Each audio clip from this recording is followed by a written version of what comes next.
In March of 2020, what was expected to be a 2 week long spring break at the time, were nothing but pure enjoyment and relaxation, then eventually turning into a year long depression. And as you learn to adapt to the new environment of doing everything from the safety of your own room, you get the constant reminder that you're still alone. Now, fortunately for me, I've been going through that before the pandemic, so that is why I have some validation on sharing some of the things that I have learned through quarantine.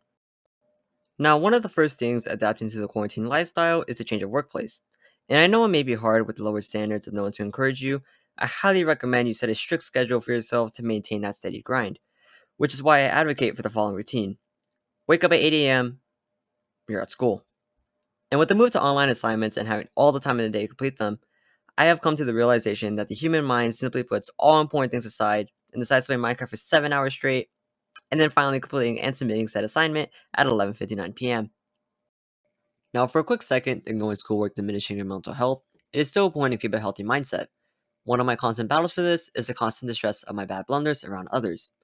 Now, unfortunately, what comforts me is the realization that, well, if I can remember other people's bad blunders, then maybe they can't remember mine.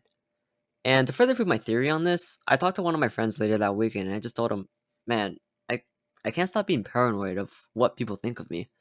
And he replies, dude, don't worry. No one thinks about you.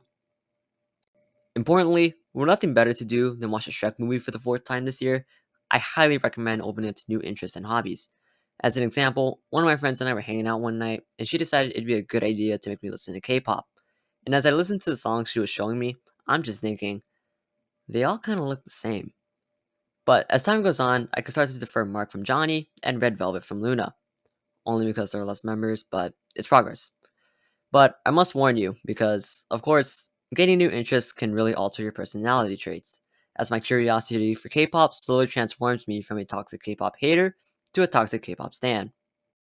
One last thing that still haunts me to this day is now, with nothing better to do, ironically, I hurt myself even more by connecting with others. Reason this being as a negative is when you hang out with the wrong people for far too long, you seem to get too emotionally attached, putting you in a dangerous position. This, of course, I am talking about is the friend zone. Now, although this can happen to both genders, this most commonly happens to the male gender due to our expertise in misinterpreting signs. So, if you're a girl, try to avoid being seen or heard, looking in our general direction, and winking both eyes at the same time. Now, some of you may be asking how to get out of the friend zone.